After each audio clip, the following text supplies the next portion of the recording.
ಎಲ್ಲರಿಗೂ ನಮಸ್ಕಾರ. ಯುವರತ್ನ ನವೋದಯ ಮತ್ತು ಮೊರಾರ್ಜಿ ತರಬೇತಿ ಕೇಂದ್ರ ಧಾರವಾಡ. ನನ್ನ ಹೆಸರು ಗಜಾನನ್ ಗಡ್ಗಲಿ, MA BEd. ಇವತ್ತಿನ ದಿನ ನಿಮಗೆ ನಾನು ಒಂದು ಮೊರಾರ್ಜಿ ಪ್ರಶ್ನೆ ಪತ್ರಿಕೆಯನ್ನು ಕನ್ನಡ ಮತ್ತು ಇಂಗ್ಲೀಷ್ ಎರಡೂ ಪತ್ರಿಕೆಗಳನ್ನ ಏನು ಮಾಡ್ತಾರೆ ಬಿಡಿಸ್ತೀನಿ. ಸೊ ಎಲ್ಲರೂ ಈ ಒಂದು ಕ್ವಶನ್ಗೆ ಆನ್ಸರ್ಗಳನ್ನ ಹುಡ್ತಾ ಹೋಗೋಣ. ಹಾಗಿದ್ರೆ ಸ್ಟಾರ್ಟ್ ಮಾಡೋಣ. ನೋಡಿ, ಮೊನ್ನೆ ಕ್ವಶನ್ ಇದೆ, ಕನ್ನಡ ವರ್ಣಮಾಲೆಯಲ್ಲಿ ಸ್ವರಗಳ ಸಂಖ್ಯೆ ಎಷ್ಟು ಅಂತ ಕೇಳಿದ್ದಾರೆ.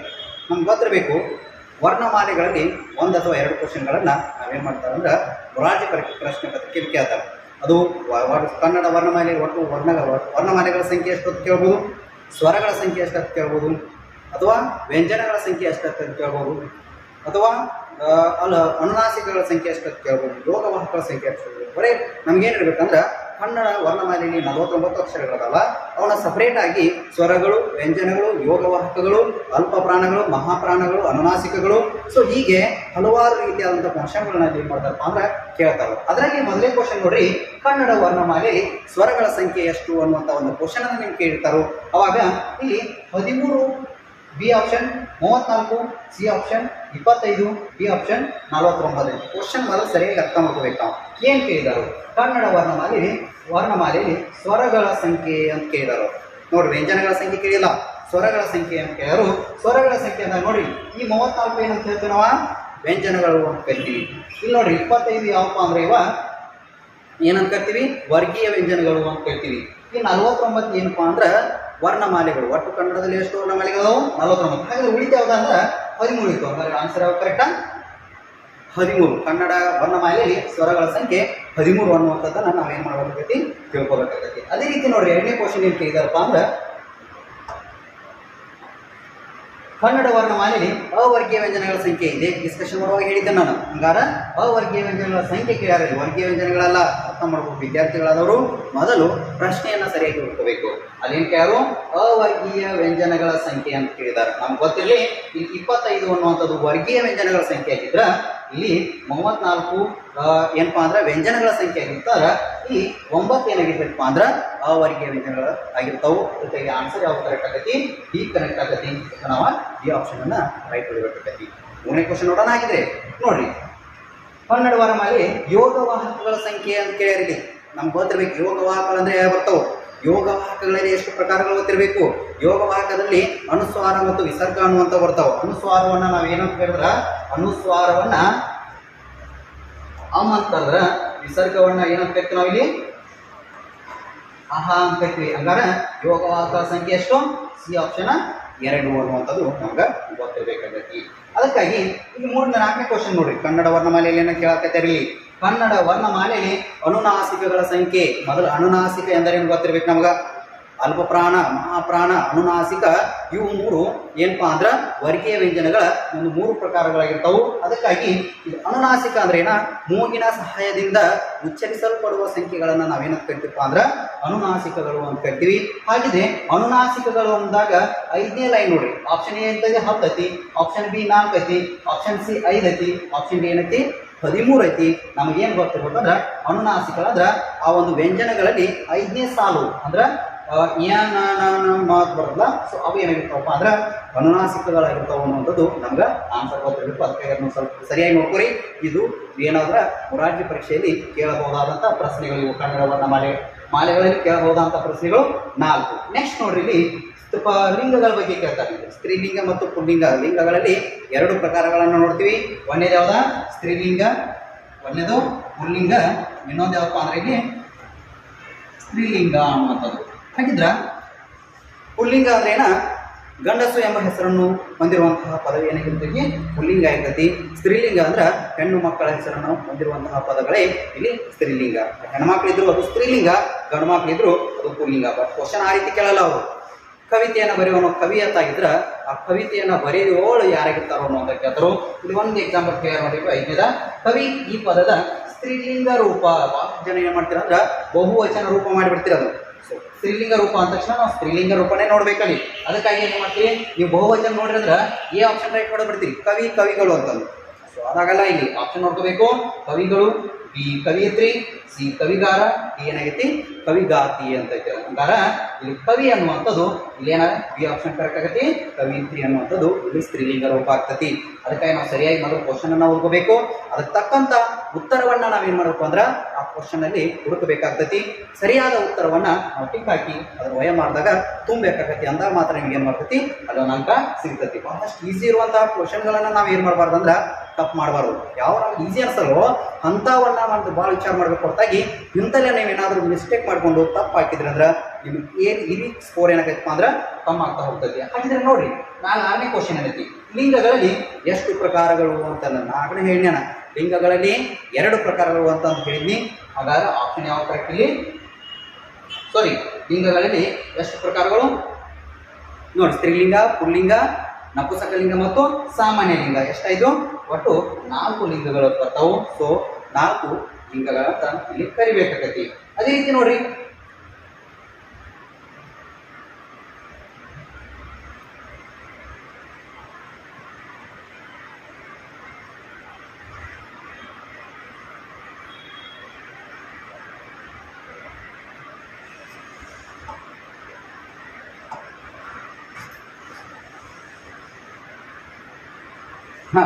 ನೆಕ್ಸ್ಟ್ ನೋಡಿ 7ನೇ ಕ್ವಶನ್ ನೋಡೋಣ. ಅಧ್ಯಕ್ಷ ಈ ಪದದ ಸ್ತ್ರೀಲಿಂಗ ರೂಪ. ಸ್ತ್ರೀಲಿಂಗ ರೂಪನಾಗ ಮತ್ತೊಂದು ಕ್ವಶನ್ ಐತೆ ನೋಡ್ರಿ. ಇಲ್ಲಿ ಅಧ್ಯಕ್ಷ ಅಂದರು ಇದರ ಸ್ತ್ರೀಲಿಂಗ ರೂಪ ಕೇಳ್ಯಾರ. ಏನ್ ಕೇಳರು? ಸ್ತ್ರೀಲಿಂಗ ರೂಪ. ಸ್ತ್ರೀಲಿಂಗ ರೂಪ ಏನಾಗುತ್ತೆ ಅನ್ನುವಂಥದ್ದು ನೋಡ್ರಿ. ಅಧ್ಯಕ್ಷ ಎ ಆಪ್ಷನ್ ಅಧ್ಯಕ್ಷ ಐತಿ, ಬಿ ಆಪ್ಷನ್ ಅಧ್ಯಕ್ಷರು ಓದ್ತೈತಿ, ಸಿ ಆಪ್ಷನ್ ಅಧ್ಯಕ್ಷ ಐತಿ, ಡಿ ಆಪ್ಷನ್ ಯಾವ್ದಲ್ಲ. ನಿಮ್ಗೆ ಗೊತ್ತೈತಿ ಕ್ವಶನ್ ಆನ್ಸರ್ ಅದ ಯಾವ್ದು ಹೇಳ್ರಿ? ಅಧ್ಯಕ್ಷೆ. ಅಧ್ಯಕ್ಷ, ಅಧ್ಯಕ್ಷೆ, ಸನ್ಯಾಸ ನೋಡ್ರಿ ಏನ ಕೆಲವೊಂದು ಕೊಡ್ತಾರೆ. ಕವಿ, ಕವಿತ್ರಿ ಅಂತ ಬರ್ತೈತಿ. ಯಾವ್ದ? ಅಧ್ಯಕ್ಷ, ಅಧ್ಯಕ್ಷೆ ಅಂತ ಬರ್ತೈತಿ. ಅದೇ ರೀತಿ ಮಗ, ಮಗಳು ಅಂತ ಬರ್ತೈತಿ. ಸೊ ಈ ರೀತಿ ಏನ್ ಮಾಡ್ಬೇಕಂದ್ರ ಅಲ್ಲಿ ಪುಲ್ಲಿಂಗ ಇದ್ದನ್ನ ಸ್ತ್ರೀಲಿಂಗ ಮಾಡ್ಬೇಕಾಗತಿ. ಅದೇ ರೀತಿ ನೋಡಿ, ನಾನು 8ನೇ ಕ್ವಶನ್, ನಪುಂಸಕ ಲಿಂಗಕ್ಕೆ ಕೆಳಗಿನ ಉದಾಹರಣೆ. ನಮ್ಮ ಲಿಂಗಗಳಲ್ಲಿ 4 ಪ್ರಕಾರಗಳನ್ನು ಓದತಿ. 1 ಪುಲ್ಲಿಂಗ, 2 ಸ್ತ್ರೀಲಿಂಗ, ನಪುಂಸಕಲಿಂಗ ಮತ್ತು ಸಾಮಾನ್ಯ ಲಿಂಗ. ಇವು ಎಕ್ಸಾಂಪಲ್ ಯಾವ ರೀತಿ ಬರ್ತಾವ ಗೊತ್ತಿರ್ಬೇಕು ನಮ್ಗೆ. ಈಗ ನೋಡ್ರಿ, ಸಾಮಾನ್ಯ ಲಿಂಗ ತಕ್ಷಣ ಅಂತ ಶಿಕ್ಷಕ, ವ್ಯಾಪಾರಿ, ಸನ್ಯಾಸಿ ಈ ರೀತಿಯಾದಂತಹ ಕ್ವಶನ್ಗಳಿಗೆ ನಾವೇನ್ ಮಾಡ್ತೀವಿ ಏನ ಸಾಮಾನ್ಯ ಲಿಂಗಗಳಲ್ಲಿ ಬರುವಂತವು. ಅದೇ ರೀತಿ ನಪುಂಸಕ ಲಿಂಗಕ್ಕೆ ಒಂದು ಉದಾಹರಣೆ ಕೇಳರು. ಮುದುಕ ಅನ್ನುವಂಥದ್ದು ಪುಲ್ಲಿಂಗದ ಬರ್ತೈತಿ, ಅದಲ್ಲ. ಇದು ರಾಂಗ. ರವಿ ಅನ್ನುವಂಥದ್ದು ಹೆಸರುಗಳು ಬರ್ತೈತಿ, ಅದು ಅಲ್ಲ, ಅದು ಪುಲ್ಲಿಂಗ ಆಗತ್ತ. ಇಲ್ಲಿ ನೋಡ್ರಿ, ಮೇಲಿನ ಎಲ್ಲವೂ ಅನ್ನಕ ಇವೆರಡು ಅಲ್ಲವೇ ಅಲ್ಲ. ಅದ್ರ ಸಲ ಮೇಲಿನ ಎಲ್ಲವೂ ಆಗಂಗಿಲ್ಲ. ಉಳಿತಾವದ ಪುಸ್ತಕ ಅನ್ನುವಂಥದ್ದು ಏನಾಗ್ತೈತಿ ಸರಿಯಾದ ಉತ್ತರ ಆಕತಿ. ನಾವು ಪುಸ್ತಕ ಅನ್ನುವಂಥದ್ದು ಆನ್ಸರ್ನ ಇಡಬೇಕಾಗೈತಿ. ಹಂಗಾರೆ 9ನೇ ಕ್ವಶನ್ ನೋಡ್ರಿ. ಹಂಗಾರ ಮರ ಇದರ ಬಹುವಚನ ರೂಪ. ನೋಡಿ, ವಚನಗಳಲ್ಲಿ 2 ಪ್ರಕಾರಗಳು, ಏಕವಚನ ಮತ್ತು ಬಹುವಚನ ಅಂತ ಕರಿತೀವಿ. ಅದರಲ್ಲಿ ಕೂಡ ನಿಮ್ಗೆ ಏನ್ ಮಾಡ್ತಾರಪ್ಪ ಅಂದ್ರೆ ನಮ್ಮ ರಾಜ್ಯದಲ್ಲಿ ಕ್ವಶನ್ಗಳನ್ನ ಕೇಳ್ತಾ ಇರ್ತಾರೆ. ಹಾಗಿದ್ರೆ ಕ್ವಶನ್ ಏನ್ ಕೇಳ ನೋಡ್ರಿ, ಮರ ಇದರ ಬಹುವಚನ ರೂಪ ಕೇರು. ಮರ, ಮರನ ಹಾಕಿ ಬಿ ಆಪ್ಷನ್, ಮರಗಳು ಹಾಕಿ ಸಿ ಆಪ್ಷನ್, ಮರದಿಂದ ಹಾಕಿ ಡಿ ಆಪ್ಷನ್ ಯಾವುದೂ ಅಲ್ಲ ಅಂತೈತಿ. ನಿಮ್ಗೆ ಗೊತ್ತಿರ್ತೈತಿ ಉತ್ತರ. ಮರ ಅನ್ನುವಂಥದ್ದು ಒಂದಾಗಿದ್ರ ನೋಡ್ರಿ, ಕ್ವಶನ್ ಗೊತ್ತಿರ್ಬೇಕು ನಿಮ್ಗೆ. ಏನಂದ್ರೆ ಏಕವಚನ ಅಂದ್ರೆ ಏನ, ಬಹುವಚನ ಅಂದ್ರೆ ಏನ. ಏಕವಚನ ಅಂದ್ರೆ ಏನ, ಒಂದೇ ಒಂದು ವಸ್ತುವನ್ನ ಹೊಂದಿರುವಂತಹದ್ದು ನಾವು ಏಕವಚನ ಅಂತೀವಿ. 2 ಅಥವಾ 2ಕ್ಕಿಂತ ಹೆಚ್ಚು ವಸ್ತುಗಳನ್ನು ಹೊಂದಿರುವಂತದ್ದು ನಾವೇನು ಹೇಳ್ತೀವಿ ಬಹುವಚನ ಅಂತ ಹೇಳ್ತೀವಿ. ಹಾಗಿದ್ರೆ ಇಲ್ಲಿ 1 ಮರ ಆಯ್ತು ಅಂದ್ರೆ ಏಕವಚನ ಆಯ್ತು. ಇಲ್ಲಿ ಬಹಳಷ್ಟು ಮರಗಳಿಗೂ ಅಂದ್ರೆ ಮರಗಳು ಅಂತ ಆಕತಿ. ಬಿ ಆಪ್ಷನ್ ಏನಾಕತಿ ಇಲ್ಲಿ ಸರಿ ಆಕತಿ. ಅದೇ ರೀತಿ ನೋಡ್ರಿ, ಈಗ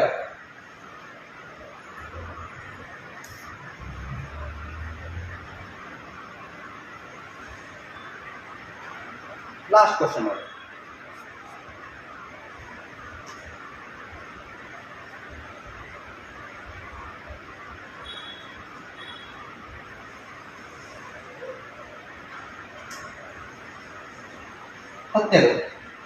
ವಚನಗಳಲ್ಲಿ ಎಷ್ಟು ಪ್ರಕಾರಗಳಿವೆ ಅಂತ ಒಂದು ಕ್ವಶನ್ ಕೇಳಬೇಕು. 1 ಅಂತೈತಿ ಎ ಆಪ್ಷನ್, ಬಿ ಆಪ್ಷನ್ 4 ಅಂತೈತಿ, ಸಿ ಆಪ್ಷನ್ 2 ಐತಿ, ಡಿ ಆಪ್ಷನ್ 3 ಐತಿ. 6ನೇ ಕ್ವಶನ್ ಆನ್ಸರ್ ಹೇಳಿದ್ವಿ ನಾನು. ಯಾವ ಆನ್ಸರ್ ಸರಿ ಹಂಗಾರ? C answer ಸರಿಯಾಗಿರ್ತೈತಿ.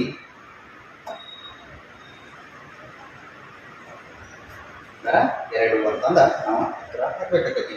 ಇಂಗ್ಲೀಷ್ ಸೆಕ್ಷನ್ ಅನ್ನ ನೋಡೋಣ. ಇಂಗ್ಲೀಷ್ನಲ್ಲಿ ಬಹಳಷ್ಟು ನೋಡ್ರಿ ಕ್ವಶನ್ ಆನ್ಸರ್ಗಳನ್ನ ತಪ್ಪಾಗ್ತಾ ಇರ್ತೀರಿ. ಇಲ್ಲಿ ಯಾವ ರೀತಿಯಾದಂತಹ ಕ್ವಶನ್ಗಳು ಬರ್ತಾವ ಅನ್ನೋದನ್ನ ನೋಡ್ತಾ ಹೋಗ್ರಿ.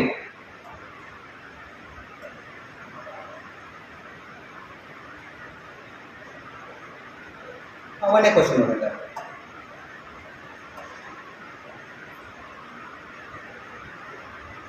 How many vowels in English language ಅಂತ ಹೇಳ್ತೇವೆ ನಾವು.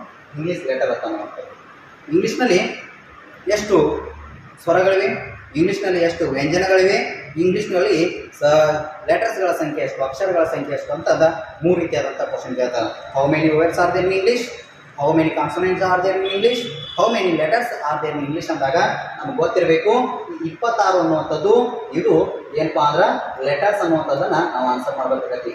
ಸಾರಿ ಇಲ್ಲೆಲ್ಲ ವೇಟ್ ಇದೇನ್ರಿ 26 ಅನ್ನುವಂಥದ್ದೇನು 26 ಲೆಟರ್ಸ್ ಅಂತಂದು ಹಾಕಿದ್ರಿ ಅಂದ್ರೆ ಈ 21 ಏನಂತ ಹಾಕ್ತೀರಿ ಕಾನ್ಸೋನೆಂಟ್ ಅಂತ ಹಾಕಿರ ಇಲ್ಲಿ ಇದೇನಾಗಿರುತ್ತಪ್ಪ ಅಂದ್ರೆ ಉತ್ತರ ಓವೆಲ್ಸ್ ಆಗಿರುತ್ತೆ. ಹಂಗಾರೆ ಉತ್ತರ ಯಾವ್ದು ಸರಿ ಇದೇ ಸರಿ ಆಗುತ್ತಾ. ಓವೆಲ್ಸ್ ಅಂತ ಕೇಳಿದಾಗ 5 ಅಂತ ಹಾಕಬೇಕು. ಎಷ್ಟು ಕಾನ್ಸೋನೆಂಟ್ ಎಷ್ಟು ಅಂತ ಕೇಳಿದಾಗ 21 ಹಾಕಬೇಕು. ಲೆಟರ್ಸ್ ಎಷ್ಟು ಅಂತ ಕೇಳಿದಾಗ ಏನಂತ ಹಾಕ್ತೀರಿ 26 ಅಂತ ಹಾಕಬೇಕು ಈ ಕ್ವಶನ್ಗೆ. ಹಾಗಿದ್ರೆ ಕ್ವಶನ್ ಕೇಳಿ ನೋಡಿ ಅದರ ಆನ್ಸರ್ ಮತ್ತೆ ಇಲ್ಲಿ ಬರುತ್ತೆ ನೋಡ್ರಿ. How many consonant in English letters ಅಂತ ಹೇಳಿದಾರೆ. ಹಂಗಾರ ಇದು ಹೇಳಿದ್ದು ನಾನು ಲೆಟರ್ಸ್ ಅಂದಾಗ 26, ಓವೆಲ್ಸ್ ಅಂದಾಗ 5, ಕಾನ್ಸೋನೆಂಟ್ ಅಂದಾಗ ಎಷ್ಟು ಹಂಗಾರ ಈ ಆನ್ಸರ್ ಸರಿ ಆಗ್ತದೆ 21 ಕಾನ್ಸೋನೆಂಟ್ ಇನ್ ಇಂಗ್ಲೀಷ್ ಲೆಟರ್ಸ್. ಅದೇ ರೀತಿ ನೋಡ್ರಿ ಜೆಂಡರ್ ಮ್ಯಾಗ ಕ್ವಶನ್ ಕೇಳ್ತಾರೆ. ಅಲ್ಲಿ ಲಿಂಗಗಳಿತ್ತು, ಇಲ್ಲಿ ಇಂಗ್ಲೀಷ್ನಾಗ ಅರ್ಥ ಏನಂತ ಕೇಳ್ತೀವಿ ನಾವು ಜೆಂಡರ್ಸ್ ಇರ್ತೀವಿ. ಅಲ್ಲೂ ಯಾವ್ದು ಮಾರ್ಕ್ಸ್ ಇರ್ತೈತಿ ನೀವು ಇಲ್ಲೂ ಒಂದು ಮಾರ್ಕ್ಸ್. ಕನ್ನಡದಾಗ ತಿಳ್ಕೊಂಡ್ರೆ ಇಂಗ್ಲೀಷ್ನ ನೀವೇನು ಮಾಡ್ತೀರಿ ಒಂದು ಅಂಕವನ್ನು ಪಡ್ಕೋತೀರಿ. ಹಾಗಿದ್ರೆ other gender of the word bull ಅಂತ ಕೇಳ್ತಾರೆ. ಇಲ್ಲಿ ಬುಲ್ ಅಂತ ಕೇಳ್ತಾರೆ. ಅದರ್ ಜೆಂಡರ್ ನೀವೇನು ಹಾಕ್ಬಿಡ್ತೀರಿ ಬುಲ್ ಸತ್ ಹಾಕ್ಬಿಡ್ತೀನಿ. ಅಲ್ಲಿ ನೀವು ಅದು ಏಕವಚನ ಬಹುವಚನ ಮಾಡಂದಾರೋ ಲಿಂಗಗಳು ಮಾಡಂದಾರೋ ಗೊತ್ತಿಲ್ಲ ನಿಮ್ಗೆ. ಅದನ್ನ ನೀವೇನಂತ ತಿಳ್ಕೊಂಡಿರ್ತೀರಿಪ್ಪ ಅಂದ್ರೆ ಸಿಂಗುಲರ್ ಇದ್ದಿದ್ದಾರ ಪ್ಲೂರಲ್ ಮಾಡಿದಾರ ಅಂತ ತಿಳ್ಕೊತೀರಿ. ಬಟ್ ಅಷ್ಟೇ ಕರೆಕ್ಟಾಗಿ ಓದಬೇಕು. ಇಲ್ಲಿ ಜೆಂಡರ್ ಅಂತ ಕೇಳ್ಯಾರ. ಜೆಂಡರ್ ಅಂದ್ರೆ ಲಿಂಗ. ಬುಲ್ ಅನ್ನುವಂಥದ್ದು ಇಲ್ಲಿ ಇದಾದ್ರ ಇಲ್ಲಿ ಕೌ ಅನ್ನುವಂಥದ್ದು ಏನಾಗುತ್ತಾಗ ಉತ್ತರ ಆಕಳು ಅನ್ನುವಂಥದ್ದು ಅಂತಂದ ಇಲ್ಲಿ ಆಕತಿ. ಹಾಗಿದ್ರೆ ಆಮೇಲೆ ನೋಡಿ 4ನೇ question other gender of the word brother ಅಂತ ಕೊಟ್ಟಾರ. ನೀವು ಏನಂತೀರಿ ಬ್ರದರ್ಸ್ ಅಂದ್ಬಿಡ್ತೀರಿ. ಕರೆಕ್ಟಾಗಿ ಕ್ವಶನ್ ಓದ್ಕೋಬೇಕು ಅದೇನಾ ಏನೈತೆ ಅನ್ನುವಂಥದ್ದು. ಹಾಗಿದ್ರೆ option A brothers, option C B sisters, option C uncle, option D none of these ಅಂತ. ಹಾಗಿದ್ರೆ ಬ್ರದರ್ ಅದರ್ ಜೆಂಡರ್ ಅಂದ್ರೆ ಹೆಣ್ಣು ಮಕ್ಕಳ ಹೆಸರು ಹೇಳಬೇಕಾಗತಿ. ಬ್ರದರ್ ಅಪೋಸಿಟ್ ಏನಾಗತಿ ಸಿಸ್ಟರ್ ಅನ್ನುವಂಥಕ್ಕತಿ. ಅದಕ್ಕಾಗಿ ಈ ಬ್ರದರ್ ಅಂದಾಗ ನಾವೇನು ಮಾಡಬೇಕು ಸಿಸ್ಟರ್ ಅನ್ನುವಂಥದ್ದನ್ನ ಆನ್ಸರ್ ಹಾಕಬೇಕಾಗತಿ. ಅದೇ ರೀತಿ ನಾವು ಮತ್ತೆ ಕ್ವಶನ್ ಏನು ಕೇಳೋಣ ಯಾವ ಟಾಪಿಕ್ ಮ್ಯಾಗ plural form of the word beings ಅಂತ ಕೊಟ್ಟಾಗ ನಮ್ಗೆ ಗೊತ್ತಿರಬೇಕು. ಇಲ್ಲಿ ಸಿಂಗುಲರ್ ಆ್ಯಂಡ್ ಪ್ಲೂರಲ್ ಅನ್ನ ಓದುವಾಗ ಸರಿಯಾದಂಥ ನಾವೇನು ಮಾಡ್ಬೇಕಂದ್ರೆ ಕರೆಕ್ಟಾಗಿ ತಿಳ್ಕೊಬೇಕಾದ್ರೆ ಏನು ಕೊಟ್ಟಾರೋ ನಾವೇನು ಮಾಡ್ಬೇಕಾಗೈತಿ. ಅಲ್ಲಿ ಬೇಂಚ್ ಅಂತ ಕೊಟ್ಟಾರೋ ಅಥವಾ ವೈಪ್ ಅಂತ ಕೊಟ್ಟಾರೋ ಕೆಲವೊಂದು ಟ್ರಿಕ್ಸ್ ಅದಾವಲ್ಲಿ ನೋಡ್ರಿ. ಯಾವಾಗ ಇಲ್ಲಿ CH SH ನಂತರ O ನೆಕ್ಸ್ಟು ಎಕ್ಸ್, ಸೊ ಇವೆಲ್ಲ ಬಂದಾಗ ನಾವೇನು ಮಾಡ್ತೀವಪ್ಪ ಅಂದ್ರೆ ಇಲ್ಲಿ ES ಅಂತ ಬರಿತೀವಿ. ಅದೇ ರೀತಿ ಎಫ್ ಮತ್ತು FE ಬಂದಾಗ ಏನಂತ ಬಳಸ್ತೀವಿ ಲಾಸ್ಟ್ಗೆ PES ಅಂತ ಬಳಸ್ತೀವಿ. ಸಮ್ ಟೈಮ್ ಏನು ಮಾಡ್ತೀವಿ ಲಾಸ್ಟ್ಗೆ ಓವೆಲ್ಸ್ ಹಿಂದ್ಗಡೆ ವಾಯ್ನ ಹಿಂದ್ಗಡೆ ಓವೆಲ್ ಅಂತ ಇತ್ತು ಅಂದ್ರೆ ಅಲ್ಲಿ ಎಸ್ ಅಂತ ಬಳಸ್ತೀವಿ. ನಂತರ ಯಾವುದೇ ರೀತಿಯಾದಂಥ ಚೇಂಜಸ್ ಆಗಂಗಿಲ್ಲ ನೋಡ್ರಿ. ಸನ್ ಅಂತ ಆಗಿರ್ಬೋದು, ಮೂನ್ ಅಂತ ಆಗಿರ್ಬೋದು, ಈ ರೀತಿಯಾದಂಥವು ಏನೋ ಅಲ್ಲಿ ಚೇಂಜ್ ಆಗಲ್ಲ. ಅದೇ ರೀತಿ ಇಲ್ಲಿ ಚೈಲ್ಡ್ ಇದ್ರೆ ಏನಾಗುತ್ತೆ ಚಿಲ್ಡ್ರನ್ ಅಂತ ಬರಿತೀರಿ. ಫೂಟ್ ಇದ್ದಿದ್ದ ಫೀಟ್ ಅಂತ ಬೈತೀರಿ. ಇದು ಸಮ್ ಟೈಮ್ ಏನಾಗೈತಪ್ಪ ಅಂದ್ರೆ ಚೇಂಜ್ ಆಗುತ್ತಾ ಹೋಗ್ತಾ ಇರ್ತಾವೆ. ಸರಿಯಾಗಿ ನೋಡ್ಕೋಬೇಕು. ಮೊದಲು ಕ್ವಶನ್ ಕೇಳಾರು plural form of the word benches ಅಂತ ಕೇಳಾರು ಅದ ಏನಾಗತ್ತೆ ಅನ್ನುವಂಥದ್ದು ನಮ್ಗೆ ಗೊತ್ತಿರ್ಬೇಕಾಗತ್ತಿ. ಅದೇ ರೀತಿ ನೋಡ್ರಿ ನೆಕ್ಸ್ಟ್ ಕ್ವಶನ್ ಏನೈತಿ ಇದಂಗಾರ ಏನಾಗತಿ ಬೇಂಚ್ ಇದ್ದ ಬೇಂಚಸ್ ಏನಾಗತಿ ಬೇಂಚಸ್ ಆಗತಿ. CH ಬಂದಾಗ ಏನು ಬರೀಬೇಕು ನಾವು ಲಾಸ್ಟ್ CH ಬಂದಾಗ ಇಲ್ಲಿ ES ಏನು ಮಾಡಬೇಕು ಆ್ಯಡ್ ಮಾಡಬೇಕಾಗ್ತಿ. ಅದೇ ರೀತಿ ನೋಡಿ ಇನ್ನೊಂದು ಕ್ವಶನ್ ಕೇಳು plural form of the word boy ಅಂತ ಕೇಳ. ಅಲ್ಲಿ ಹೇಳ ಬಾಯ್ನ ಹಿಂದ್ಗಡೆ ಓವೆಲ್ ಅದು ಬಂತಂದ್ರೆ ನಾವೇನು ಯೂಸ್ ಮಾಡ್ತೀವಿ ಇದರಲ್ಲಿ ಆಪ್ಷನ್ ಎ ಬಾಯ್ಸ್ ಐತಿ, ಬಾಯ್ಸ್ ಐತಿ, ಇದು ಬಾಯ್ ಐತಿ, ನನ್ ಆಫ್ ದೀಸ್ ಐತಿ.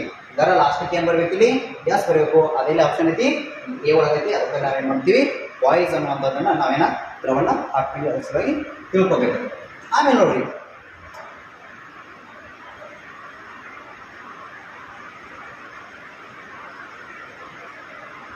ಹಾಂ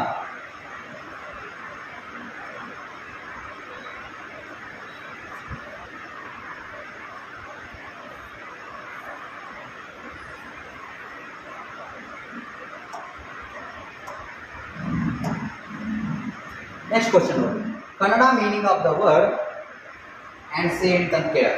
ಆ್ಯನ್ಸೆಂಟ್ ಕನ್ನಡ ಮೀನಿಂಗ್ ನಾನು ಅದಕ್ಕೆ ಶಬ್ದಗಳನ್ನು ಏನು ಮಾಡಬೇಕಪ್ಪ ಅಂದ್ರೆ ನೀವು ವರ್ಡ್ಸ್ಗಳನ್ನ ಭಯಪಡಾಕಬೇಕು. ಎಷ್ಟು ನೀವು ಇಂಗ್ಲೀಷ್ ವರ್ಡ್ಸ್ಗಳನ್ನ ಭಯಪಡಾಕ್ತಿರೋ ಅಷ್ಟು ನಿಮ್ಗೆ ಏನಾಗ್ತೈತಪ್ಪ ಅಂದ್ರೆ ಇಂಗ್ಲೀಷ್ ಬರ್ತದೆ. ಸ್ಪೋಕನ್ ಆಗಿ ಮಾತಾಡ್ಬೇಕಾದ್ರೆ ನಾವೇನಾದ್ರು ಇಂಗ್ಲೀಷಾಗಿ ಮಾತಾಡ್ಬೇಕಾದ್ರೆ ನಮ್ಗೆ ಹೆಚ್ಚಿನ ಮಾಹಿತಿ ಏನಿರ್ಬೇಕಪ್ಪ ಅಂದ್ರೆ ಮೈಂಡ್ ಒಳಗೆ ವರ್ಡ್ಸ್ಗಳ ಒಂದು ಮಾಹಿತಿ ಇರಬೇಕಾಗೈತಿ. ವರ್ಡ್ಸ್ಗಳನ್ನ ಜಾಸ್ತಿ ನಮ್ಮ ಮೈಂಡ್ ಒಳಗೆ ಇತ್ತಂದ್ರೆ ನೀವೇನು ಮಾಡ್ತೀರಪ್ಪ ಅಂದ್ರೆ ಇಂಗ್ಲೀಷ್ ಸರಿಯಾಗಿ ಹೇಳೋಕ್ಕಾಗ್ತದೆ. ಅದ್ರ ಸಲುವಾಗಿ ಇನ್ನೊಂದು ಕ್ವಶನ್ ಕೇಳ ನೋಡ್ರಿ, ಆನ್ಸಿಯಂಟ್ ಅಂತ ಕೇಳಿ. ಆನ್ಸಿಯಂಟ್ ಅಪೋಸಿಟ್ ವರ್ಡ್ ಏನಂತ ಹೇಳ್ತೀವಿ ನಾವು ಮಾಡರ್ನ್ ಅಂತ ಕೇಳ್ತೀವಿ. ಹಂಗಾರೆ ಮಾಡರ್ನ್ ಅಂದ್ರೆ ಕನ್ನಡದಾಗ ಏನಂತ ಹೇಳ್ತಾರೋ ಆಧುನಿಕ ಅಂತ ಕೇಳ್ತಾರೋ. ಈ ಆನ್ಸರ್ ಏನಾಕತಿಲಿ ಸರಿಯಾಗಿ ಆಕತಿ ಅನ್ನುವಂಥದ್ದು. Kannada meaning of the word made ಅಂತ ಕೊಟ್ಟ ನೋಡಿ. ಮೇಡ್ ಅಂದ್ರೆ ಏನ ನೋಡ್ರಿ, ಪ್ರಾರಂಭಿಸು ಅನ್ನೋದಕ್ಕೆ ಅರ್ಥ ಬೇರೆ ಐತಿ, ಕಲಿಸು ಅನ್ನುವಂಥದಕ್ಕೆ ಇಂಗ್ಲೀಷ್ನಾಗ ಅರ್ಥ ಬೇರೆ ಐತಿ, ತಯಾರಿಸು ಯಾವುದೂ ಅಲ್ಲ. ಹಂಗಾರೆ ನಮ್ಗೆ ಬರ್ತದ್ದು ಐ ಮೇಡ್ ಡಾಲ್ ಅಂತ ಹೇಳ್ಕೊಂಡು I made doll, I made doll. ಹಂಗಾರೆ ಏನಿದ್ರ ಅರ್ಥ? ನಾನು ಗೊಂಬೆಯನ್ನ ಪ್ರಾರಂಭಿಸುತ್ತೇನೆ, ಆಗಲ್ಲ. ನಾನು ಗೊಂಬೆಯನ್ನ ಕಲಿಸುತ್ತೇನೆ, ಅದು ಆಗಲ್ಲ. ಹಾಗಾದ್ರೆ ಏನು ಸರಿಯಾದ ಉತ್ತರ? C answer right. ನಾನು ಗೊಂಬೆಯನ್ನ ತಯಾರಿಸುತ್ತೇನೆ. ಸೊ ಈ ರೀತಿಯಾಗಿ ಏನು ಮಾಡಬೇಕು ನಾವು ಆನ್ಸರ್ನ ಹಾಕಬೇಕಾಗತ್ತಿ. ಇಲ್ಲಿ 9ನೇ ಕ್ವಶನ್ ನೋಡ್ರಿ, ಅಪೋಸಿಟ್ ವರ್ಡ್ ಮ್ಯಾನ್ ನಿಮ್ಗೆ ಇಂಗ್ಲೀಷ್ನಾಗ ಕೇಳ್ತಾರೋ ಅದು ನಿಮ್ಗೆ ಗೊತ್ತಿರ್ಬೇಕಾಗತ್ತಿ. ಏನು ಕೇಳ್ಯಾರಪ್ಪ ಅಂದ್ರೆ opposite of the word come ಅಂತ ಕೇಳ್ಯಾರ. ನೀವೆಲ್ಲ ಹೇಳ್ತೀರಿ ಯಾಕ? ಎ ಕಮ್ ಅಂದ್ರೆ ಬಾ, ಗೋ ಅಂದ್ರೆ ಹೋಗು. ಹಂಗಾರೆ ಆನ್ಸರ್ ಇಲ್ಲಿ ಕರೆಕ್ಟ್ ಐತಿ. ಎ ಆಪ್ಷನ್ ಗೋ ಅನ್ನುವಂಥದ್ದು ಐತಿ. ಸೊ ಇದು ಈಸಿಯಾಗಿ ನೀವೇನಾಗ್ತದೆ ಗೊತ್ತಾಗತ್ತೆ. ಅದೇ ನಾ ಏನಾದರೂ ಅಬೋ ಅಂತ ಕೇಳಿ ಅಂದ್ರೆ ಅಬೋ ಅಪೋಸಿಟ್ ವರ್ಡ್ ಕೇಳಿ ಅಂದ್ರೆ ನೀವೇನಂತ ಹಾಕ್ತೀರಿ? ಇದು ಲೋ ಅಂತ ಹಾಕ್ತಿರ್ಬೋದು. ಅಪ್ ಅಪ್ ಅನ್ನುವಂಥದ್ದು ಅಪೋಸಿಟ್ ವರ್ಡ್ ಏನಾಕತಿ?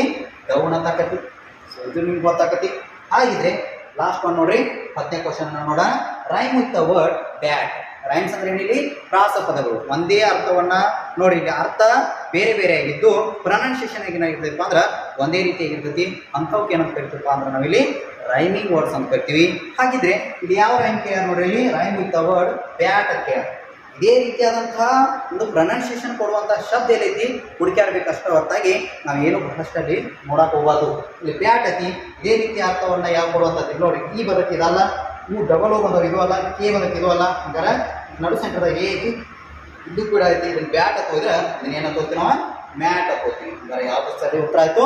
Bat mat.